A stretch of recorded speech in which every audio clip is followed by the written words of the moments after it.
Mga kapatid, magandang umaga po sa inyong lahat. Meron akong bisita ngayon galing pa sa General Trias, Cavite. Pero siya ay galing ng Qatar. Qatar po, Qatar. So OFW sir, Yes, sir. Kakauwi ko lang. kakauwi mo lang. Pagka-uwi ko ng 27, 28, biyahe agad dito. Punta ka agad dito. Kasi Oo. hindi tayo nagkita noong 20. Kaya inaantay ko kayo hanggang ngayon. Bakit naman sir? Ang dami namang mga talyer dyan sa Gentry. Bakit naman dito ka papunta? May experience kasi ako, nung kuya ko, tumawag sa akin para dito sa sasakyan. Sabi niya hindi lumilipat ng third gear. Nag-alala siya, dinala niya ngayon dun sa garage dun sa may General Trias. Bago niya ako tawagan. Okay. Sabi ko sa kanya, dapat tinawagan mo muna ako bago mo idala dyan para masabi ko sa iyo kung anong gagawin na test. So pagpunta niya dun sa garage na pinagdala niya, hindi niya na mailabas yung sasakyan. Bakit? Bakit? Sabi po nung talyer na ipasok na, nagawa na ng job order. Hindi daw po pwede yung ganon. Ganon? Oo. Nag-job order pa lang naman ang ginawa, hindi na pwedeng ilabas. Hindi na pwede ilabas. O sige, ano nangyari? Yung kuya ko hindi marunong may pag-usap sa tao. Di nantay pa namin maghapon para out ng kapatid kong babae. Para sila makipag-usap. Ngayon, tinatanong nila kung anong sira. Gusto nilang malaman. Ang sabi agad ng hatol nila, transmission. Transmission? Opo. Gumamit ba ng scanner yan? Walang scanner, sir. Walang scanner? Baklas gulong agad yun. Abo! Baklas gulong. Talaga naman, oo. Tapos tinanong ko, sige, kung transmission ang problema, i-check nyo na lang pagka binaklas nila. Oo. Ang sabi sa amin, bumalik na lang kinabukasan kasi trade secret daw nila yun. Trade secret daw nila yun. Teka.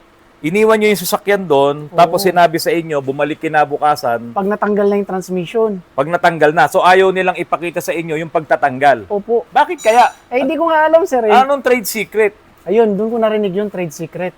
Sa Qatar, wala namang ganun, trade secret. Paanong trade secret yun? Hindi ko alam, sir. Hindi naman kami mekaniko. Ano naman ang alam namin dyan kung anong binaklas Oh, niya. kasi kung halimbawa, ibinaba mo lang naman yung transmission, 'di ba? Tapos sige, binuksan mo, tapos kinabukasan babalik ka, hiwa-hiwalay na, ganun ba Hiwa-hiwalay ipapakita? na. Pinakita na, sunog yung mga lining, ganyan. So hindi mo talaga nakita yung mga lining na yun na sunog. Hindi. Pwede kasing palitan nila na ibang lining yun eh. Yun yung sinasabi ko. Yun yung sinasabi ko sa kapatid ko. Oo. Ang sabi naman ng kapatid ko, paano namin masisigurado na sa amin yung lining? Sabi naman nung mekaniko, sikat tong talyer na to, kaya marami nagpapagawa ng Ayun, transmission sikat dito. yung talyer na yan sa Gentry. Oo. Parang alam na nung ibang mga viewers natin Sabi niya. kung sino yung talyer na yan. Ako mga kapatid, yung vlog ko po mamaya pagkatapos nitong usapan natin ni Sir Bion, Bjorn po. Bjorn. ni Sir Bion, ay yung pong mga mekaniko na galit sa akin at ako daw po ay naninira ng ibang mekaniko. Abangan nyo po yan. Yan po yung vlog natin mamaya. At ako daw po ay dependent lang sa Google at sa scanner. Kung wala daw scanner at Google, hindi na raw po ako makakapag-repair. O ngayon, ano pa nangyari, sir? Eto na, ginawa na yung transmission. Pati pagbubuo, ayaw nila ipakita paano binuo. Yung pagbubuo ayaw pa rin. Basta Ayaw. pinakita lang sa'yo yung sirang pyesa. Opo. Yung sunog na pyesa. Opo. Okay. Tapos sabi ko sa kanila, sige, kakarga nila yan ng transmission fluid. Bumili ka sa Kia, sabi kong ganun. Sabi nila, hindi po pwede kasi dito mo dinala, yung transmission fluid namin yung gagamitin. Okay. Sabi ko, hindi ho ako mag-agree hanggang sa sinabi na, sige, parang kala mo nagdala ka ng beer sa hotel na may corkage charge. May corkage, Oo, parang ganun ang nangyari. Teka. Yung bang transmission na pinakita sa'yo, yung ba talaga yung transmission mo? Hindi ko Kasi alam. pwede namang kalas-kalasin. Unang-una, hindi ka mekaniko. Pwedeng Hindi. kalas-kalasin yung ibang transmission doon. At yung transmission mo, hindi naman pinakita sa'yo yung tinanggal. Baka tinago muna. Pero wala siya sa sasakyan. Kaya nga, tinago muna. Tapos ipinakita sa'yo yung kalas-kalas. Kalas-kalas na. Tapos pagka bubuin na, isinalpak ulit, yung transmission mo na. Pwedeng ganun din, di ba? Pwede mangyari. O Pwede sige, mangyari. nung binuo na nila at hindi ba sila pumayag na bumili ka ng recommended na fluid? Hindi sila Pumayag sila pero parang may corkage na 150 yata yung per Ayun, siningil pa nila yung corkage. Parang hotel nga sabi ko. Oo, ba't- dito ba't sa may- dito sa Autorans hindi ganoon. At saka mga kapatid, dito po, harap-harapan kung gusto mong panoorin. Yung Yun nga, yung sir. transmission mo binubuo namin o kaya dito kung gusto niyo manood. Okay Yun nga, lang. Yung iba nga, pag mga galing ng mga probinsya, pinag-check-in namin dyan sa Antipolo. Diyan ako nag-check-in. O yun, para pagbalik kinabukasan, makikita mo Tanong ulit. nga ng nanay ko Oo. bakit naman Antipolo, nak? Oo. Sabi ko, first time ko nakakita ng garage na paano nila ginagawa, pinapakita sa tao. Kaya Pero wala akong... talaga yung trade secret na yun. Hindi Mga ko kapatid, maintindihan yun, trade Ako secret. lahat, ipinapakita ko na sa inyo, kahit yung mga simpleng pagre-repair o mga tricks, mga tips, pinapakita ko, wala akong tinatago. Kaya nga maraming nagagalit sa akin eh. Kasi yan yung sinasabi nilang trade secret. Yun nga, sir. Maraming nagagalit, ipinapakita ko, hindi sila ngayon makapanloko. Kaya ang gagawin nila, iiwanan mo doon, aalis ka muna, tapos pagbalik mo, kalas-kalas na, kunwari. Okay, ano nangyari no? Ibinalik na nila. Eh di nakakasana yung transmission. Oo. So pag start nila ngayon, kasi tinawag nila, kakasana namin yung transmission. Yung pagkakasaan, doon na yung kapatid ko. Okay. Pag start, hindi pa rin lumilipat. Hindi pa rin kumakambyo. Hindi pa rin Nasa gumamit. tercera pa rin. Segunda, ay pumasok ng third gear. Segunda. Nako mga kapatid, ang mga Kia, sakit yan. Sakit ng Kia yan. Pati nga yung Rio. Pagka naging ganun ng problema, talagang computer box yun. O Yung yun iba ang nangyari. nire-repair, iba nire-repair namin yon. Yung iba naman masiselan, nakakabili sila kasi mura lang naman eh. Marami tayong kaibigan diyan na supplier niya, Yun si nga Rupa nangyari, Rosario. Talagang sakit ng Kia yung computer box doon sa kanyang transmission. Yun nga sa nangyari. O ano nangyari nung ayaw kumambyo? Tinanggal ngayon yung computer box. Kaya Okay. sinabi ko pa sana, may sinasabi ako sa kanila ng module, palitan mo tong parang solenoid na yun. Sabi ko, palitan baka kaysa magbaklas ng transmission, i-testing muna to. Kumbaga parang gawin yung staging. Hindi Okay. pumayag, talagang baklas. Nabuo na ayaw pa rin. Ayaw pa rin. Tinanggal ngayon yung module. Pinadala sa Banawi, antay na naman kami na kinabukasan. Pagbalik ng module, pag-start, kumambyo na. Kumambyo na. Magkano siningil doon sa module? Hindi, sama-sama na, sir. Magkano? Siguro 70. Aray! Patay! Sama-sama na. Kasi in-overall daw nila. Hindi naman in-overall yun kasi sira module eh. Wala. Hindi sila hindi na pumapayag, sir. overall yun. Nako. Nag-suggest pa ako, sir. Sabi ko, sir, sabi ko Yan yung mekaniko natin ng transmission, no? Oo, sir. Papanood ko. Ano sinuggest mo? Sabi ko sa kanila, sabi ko sa bunso kong kapatid, kausapin nyo, huwag nyo munang ibaba yung transmission. Oo. Kunin mo na yung module, ipatest muna, ayaw pumayag. Kasi Yun sure ang- daw sila. Yun ang problema. Sure Kapag daw hindi ka sila. muna nag-scan.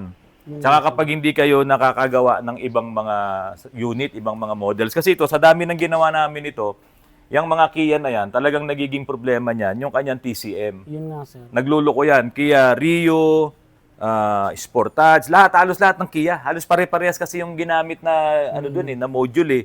Talaga nagluloko, iba repairable, yung iba naman talaga magpapalit ka na ng bago. Ang ginastos mo 70,000, Isipin mo, sir, nung time na yun, ang tinakbo lang neto, 26,000. 26,000. Paano nangyari yun? Oo. So, nangyari yung trade secret. Nangyari yung trade secret. So, yung trade secret, ano sa tingin mo yung trade secret? Wala yun. Talagang... Pang ano ba yun? Pang para sa tao ba yun? O positive ba yun? O negative? Yung sinasabi nilang trade Hindi, sir, secret. kasi hindi talaga, sir, kasi nadarag na yung mga kapatid ko, ayaw nila nakikipagtalo eh. Oo. Pinagtatasan na sila ng boses ng misis eh. Okay. Kumbaga, tinanong ko na lang magkano ba yan, nai-stress na rin yung kuya ko, hindi pumapasok. Oo. Dahil pakiramdam niya, kasalanan niya. Ay, hindi naman, oh. Yun ang huwag niyong gagawin. Pag may problema sa sakyan niyo, huwag kayong ma-stress. Na-stress. Ako, meron na kaming naging customer dito na ganyan, na-stress yung anak niya. Hindi maganda yung nangyari, no? Naging customer namin siya dahil nagsumbong na siya sa akin. Parang shoulder to cry on ako kasi yung anak niya, may ginawang hindi mabuti para sa kanyang buhay. Pero ito ay customer ng ibang shop, nagkaloko-loko yung kanyang CX-7 hanggang sa hindi na naayos yung anak niya. Parang sinisi Napanood niya ang ko yan. sarili. Napanood ko yan. Sinisi niya yung sarili niya na siya yung may kasalanan. So, yun, malungkot yun. Sasakyan lang yan. May mga tao na gagawa ng paraan para magkaganon. Pero kahit lumaki pa ng lumaki yan, sasakyan lang yan. Dapat tayo... Yun ang pagkakamali ng kuya ko. Hindi niya agad ako tinawagan. Sa takot niya, dinala niya agad dun sa garage. Ay, hindi. Nangyayari po yan. Marami naman pong ganyan. Kami, minsan may mga issues din kaming ganyan. Hindi naman, nobody's perfect eh. Totoo, sir. Di ba? Lahat naman ng tao nagkakamali. Pero ang importante, hindi ka nanloloko. Yun, totoo. Yun ang sir. importante. Yun ang sinabi ko sa nanay ko. Di baling Yun ang malayo. importante. Di baling malayo. Sabi ko Minsan, paulit-ulit din yung trabaho hanggang sa makuha talaga yung... Yun naman yung problema sa iba, sir. Siyempre, may pinagawa sila. Yun lang naman ang ginawa. May nabuhay na panibago. Isisisi ngayon sa garage. Ayan, oo. Talagang tulad nito, bihira mo magamit. Pag uwi mo, may mapapansin kang problema. Kaso, isinisisi sa shop. Yun. Yun Yun naman ang tinatawag hindi na- mangyayari sa akin. Tinatawag na last touch. Okay. Last touch. Yun yung karanasan ni Sir Bjorn po. Byung. Bjorn. Bjorn. Si Sir Bjorn. Sana hindi nyo ma-experience kapag ka ang isang shop ay job order pa lang ang ibinigay sa inyo. Tapos ayaw nang ipalabas yung sasakyan. Aba, makipag-away ka na doon. Labas mo. Tapos ito, kung ang isang mekaniko ay hindi niya kayang i-explain talaga yung simpleng problema sa inyo, person to o personal, hindi niya kayang i-explain, back out na kayo dyan. Totoo yan, sir. Back out na kayo. Kasi kailangan ma-explain mo yan. Parang mga doktor din yan, i-explain sa'yo kung nervyoso ka, doon sa asawa mo i-explain na may cancer ka. Wala man lang Ganun test lang yun. drive. O, dapat ganun. Pag hindi niya kayang i-explain, yung halimbawa may nakitang fault codes, error codes, pagka inis ka niyan, hindi niya kayang i-explain. Yan po ang pag-uusapan natin sa vlog ko, mga kapatid. Maraming salamat, sir. Masayang-masaya Okay, talaga okay. ako na ma-meet ko kayo.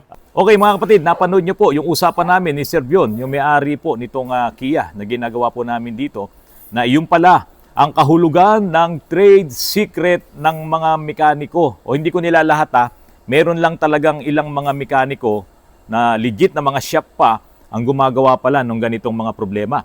Masaklap ang sinapit nitong si Sir Bon, Bion, na isang OFW na pakiramdam niya ay naloko po siya. Ngayon mga kapatid, babasahin ko lamang po sa inyo, ito pong comment po sa akin, nitong si JB Espiritu. Ang sabi niya sa akin, huwag puro daldal, gawin mo na kung kaya mong gawin. So yun ang gusto niya, wala nang explanation, gagawin ko na. Ngayon, mayroong sumagot, mayroon siyang kakampi. Ito naman si Gino-86X. Ang sabi nitong Gino po na to, huwag mo madaliin par, sabi niya kay doon kay Espiritu. Huwag mo madaliin par. Mag-google pa yan. Ha ha ha. Tawa siya. Ako daw po ay mag-google pa. Huwag daw ako madaliin. Okay. Tama yung isang comment na nabasa ko. Highly dependent yan sa scanner.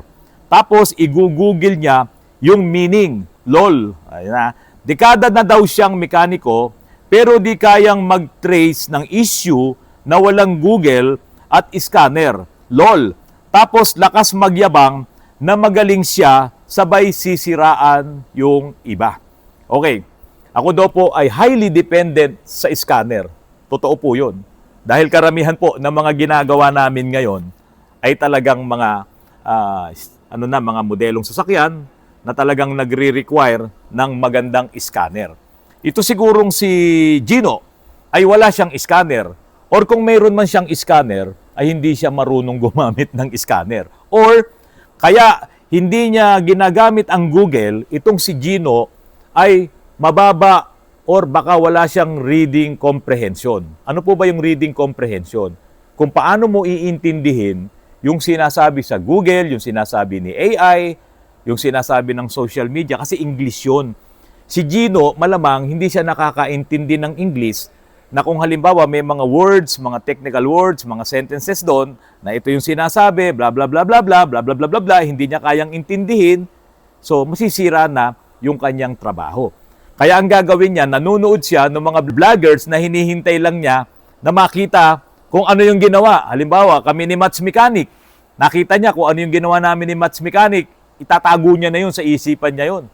At kapag meron siyang naging ganong customer, gagawin niya kagad. At ito nga yung mga trade secret na yan. Ito yung mga mekaniko na hindi nila kayang ikwento kung saan nagmula yung sira, kung bakit nasira, at ano yung gagawin para yun ay maayos. Kasi wala silang tiwala sa scanner at wala silang reading comprehension sa Google. Hindi nila kayang intindihin yung sinasabi ni AI.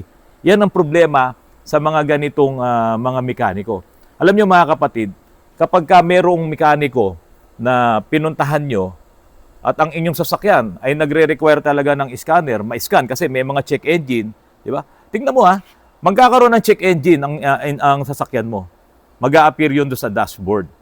Sa dami ng faults, sobrang dami niyan, yung mga DTCs na yan, Diagnostic Trouble Codes. Yung check engine na yon, hindi mo yan malalaman kung wala kang scanner, Gino. Di ba? Hindi ka matalinong tao para nakita mo pa lang yung icon ng check engine ay alam mo na kung ano ang sira.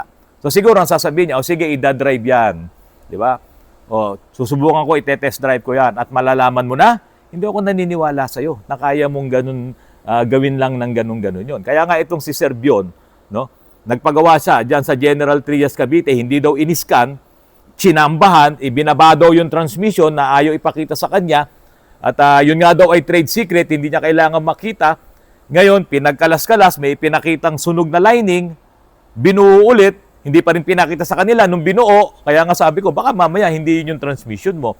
Baka kumuha lang sila ng kalas na transmission, tapos ibinalik ulit yung transmission mo na hindi naman nila pinakailaman. Okay, naikabit na yung transmission, nung pinaandar, ganun pa rin ang problema. Walang nabago. So anong ginawa nila? Yung computer box, yung TCM, pinadalaw daw sa Banawe at ipinagawa doon. At pagbalik doon ng computer box ay okay na raw yung kanyang Kia. Di ba panloloko yon? Or, kung hindi man siya nanloko, hindi siya kasi gumamit ng scanner. Yung mga ganong issue, yung mga TCM, pag salpak mo pa lang ng scanner, pag tira mo pa lang yan, kung anong trouble codes niyan, lalabas na doon yun, yung TCM. At kapag ka ganon ang nakita mo, edi syempre, madali na yung magiging trabaho mo, madali na yung magiging buhay mo. Pero ito kasi, dumiskarte. Ibinaba yung transmission, sa pag-pull down pa lang ng transmission, may bayad na kasi yun eh. Diba? Sa pagbubukas mo pa lang ng transmission, may bayad yun. At para maging mas malaki pa yung bayad sa'yo, kailangan mong kalasin at ipakita mo yung mga sira kuno ng mga lining. E paano kung yan na nga, naibalik mo na yung transmission at hindi pa rin gumana? Yung trade secret mo na panloloko, sablay, epic fail po yun. Alam mo, Gino, ito kwento ko lang sa'yo. Siguro naman nakapag-aral ka rin. Baka umabot ka rin naman ng high school. Alam mo, Gino, nung ako ay high school, diyan sa New Era College, 1980s hanggang 85, no? Diyan ako nag-aral. Inggit na inggit ako doon sa mga classmates ko. Kapag pupunta kami sa bahay nila, yan sila Rihel Calma, ang dami talaga nilang mga encyclopedia. Lahat ng volumes nandoon, kumpleto. Kaya pala itong sila Rihel Calma na yan, ang tatalino nila. Kasi pag uwi nila sa bahay, basa sila ng encyclopedia, lahat ng mga tinatakel namin, yung mga assignments namin, pati doon sa mga subjects na meron kami, naaaral nila doon, pumapasok sa kukote nila, sa utak nila, kami naman na walang mga encyclopedia, talo kami. Diba? Kasi wala kaming libro na mababasa.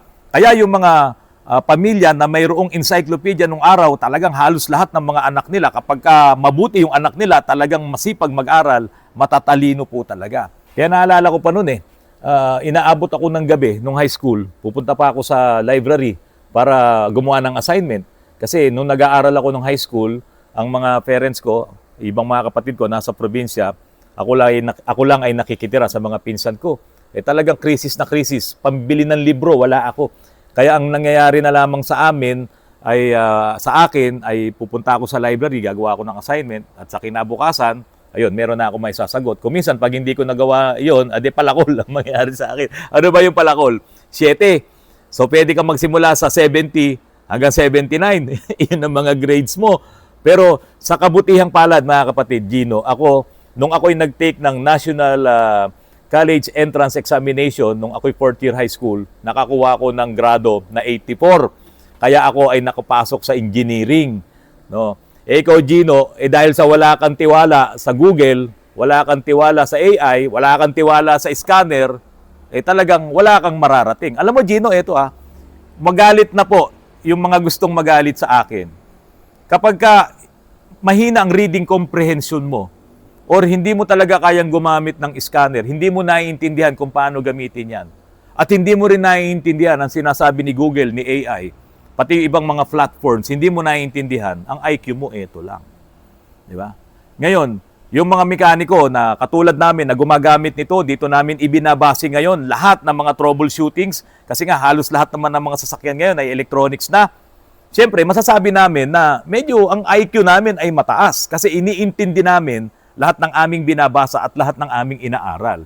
Pero ikaw, galit na galit ka sa akin na sinasabi mo, tinatawanan mo pa ako, ito yung sabi mo, tama yung isang comment na nabasa ko, highly dependent yan sa scanner, tapos i-google niya yung meaning. Ito, tama naman yun. Kasi alam mo, Gino, sa dami ng diagnostic trouble codes, libo-libo yan, hindi mo kayang ipasok lahat sa utak mo yan. Di ba? Hindi mo kakayanin, Gino. Mababaliw ka talaga pagka ipinasok mo yan. Bakit kailangan mo pang ilista yan? Mag-notes ka pa? Nandyan ang Google. Nandyan ang internet. I-type mo lang yung error codes, yung trouble codes, ipapakita na sa'yo ni AI kung ano yung gusto mong malaman. Iintindihin mo lang. Itong mga encyclopedia na yan ay tinalo na ni Google. Si Google, lahat nandyan. Mabuti at masama nandyan. Tama at mali nandyan. Kaya nasa sayo yan kung paano mo yan iintindihin yung mga nakalagay sa Google. Siguro kaya ayaw ni Gino na gumamit ng Google, hindi niya talaga kayang intindihin yung mga sinasabi dyan nila AI. Di ba? Paano kung hindi mo naintindihan yung isang words? Di ba? Halimbawa, frequency. Halimbawa, yung meaning ng transmission, transaxle, hindi mo naintindihan yan. Di ba? So, paano mangyari? Hindi na alam ni Gino kung anong gagawin. Kaya ang mangyari sa kanya, manunood sila ng mga vloggers, mga YouTube vloggers o yung mga videos para kumuha sila ng diskarte doon at masabing sila ngayon ay magaling silang mag-diagnose kahit hindi sila gumagamit ng scanner. Sinabi mo pa na dekada na daw siyang mekaniko pero di kayang mag-trace ng issue na walang Google at scanner. Lol. Tapos lakas magyabang na magaling siya, sabay sisiraan yung iba. Gino, eto si Serbion dumating dito. Wala akong gustong siraan. Hindi ko alam yung issue niya doon sa sasakyan niya na pumasok pa lang doon sa garage na yon, ginawa ng job order, hindi na makalabas, hindi na makaback out yung customer. Ang nagsasabi dito yung mismong customer nila. Ngayon, ibinaba yung transmission, ayaw ipakita ng mga mekaniko at iyon ang kanilang Standard Operating Procedure, SOP. Yun daw ay trade secret nila. Kaya nga ang sabi ni Serbion, hindi naman ako mekaniko, hindi ko naman magagaya yan. Kasi ang iniisip nitong mga mararamot na to at mga mandaraya, Gino, baka isa ka doon, ay maitago nila yung kanilang pandaraya. Hindi trade secret yun. Diba? Nakita mo, pinalitan ng sunog na clutch lining o pinalitan daw, no isalpak nila yung transmission, sira pa rin. O, tapos naningil sila. So hindi yan masasabing ako ay naninira. Sinisiraan ko yung mga mekaniko. So itong talyer na to na nandyan sa General Trias Cavite, ayan, yung may-ari mismo ng sasakyan, kilala nyo siya. Sana sa susunod, wag nyo na pong gawin yung sinasabi nyong trade secret na yan. No, pandaraya yan. Kung nadaya nyo tong mga tao na to, no, naapi sila, ngayon, kayo na ng api, pananagutan nyo sa Diyos yan. At itong inapi nyo, mapalad yan kasi mapalad po ang inaapi. Yan ay ayon sa mga banal na aral na ating tinatanggap. Kaya itigil nyo na yan, yung mga panloloko nyo, para hindi naman kawawa yung mga customer na madadamay dito. Totoong maraming nangyayari sa shop, marami kaming mga nagiging problema. May mga troubles na hindi mo kagad madadiagnose. Kaya kailangan mo pa rin si Google para i-relearn ka rin. Hindi ka genius na lahat ng error codes, lahat ng trouble codes ay papasok dito sa utak mo. Kasi halos lahat ng mekaniko, maging yung mga professor diyan sa mga test na yan, pati sa mga schools ng automotive mechanic, bumabase yan sa Google, bumabase yan sa AI, bumabase yan sa mga social media platforms, bumabase yan sa e-books. Gino, e-books. No? Hindi mo na kailangang magdala ng malalaking libro ng automotive para lang masabing ikaw ay professor o isa kang magaling na estudyante.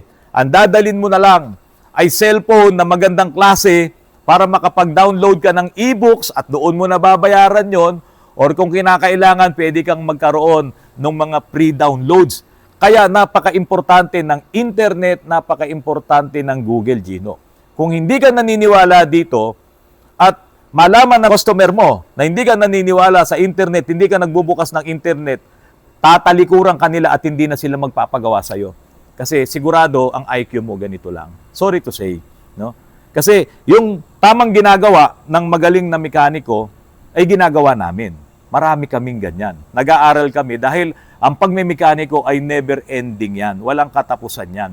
Lumalabas na naman ang mga bagong mga technologies, mga hybrid, itong mga electric vehicle, nandyan na, marami na dito sa Pilipinas.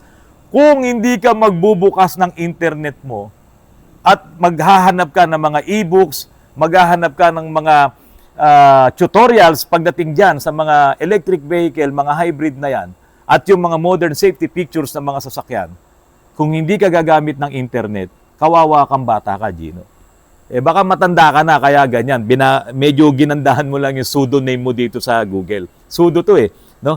At maging si JB Espiritu, mga pseudonym to. Kaya ang lalakas ng loob nila na mang-bash or mang-maliit ng mga kapwa nila mekaniko. Ngayon, kung hindi ka mekaniko, wala kang say na magsalita ng ganyan dahil totoo, wala ka naman ding alam. Lahat ng mga makina ngayon, lahat ng mga modern technologies ngayon, pag wala kang magandang scanner, ay gayahin nyo na lang si Gino. Ito nga yung luma kong scanner ayan, luma na to maraming mga models ng sasakyan ngayon, hindi na kaya nitong luma kong scanner. Ayan, Kaya hindi ko na ito nagagamit.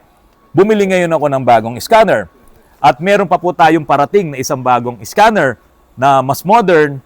At instead na magdagdag ako ng bayad at lakihan ko ang subscriptions dito, bumili ako ngayon ng panibagong scanner. At kapag dumating po yan, yan po ay maipapakita ko sa inyo. Ngayon, sa paggamit naman ng Google, sa paggamit ng AI, sa paggamit ng iba't ibang media platform, siyempre dapat maingat din po kayo.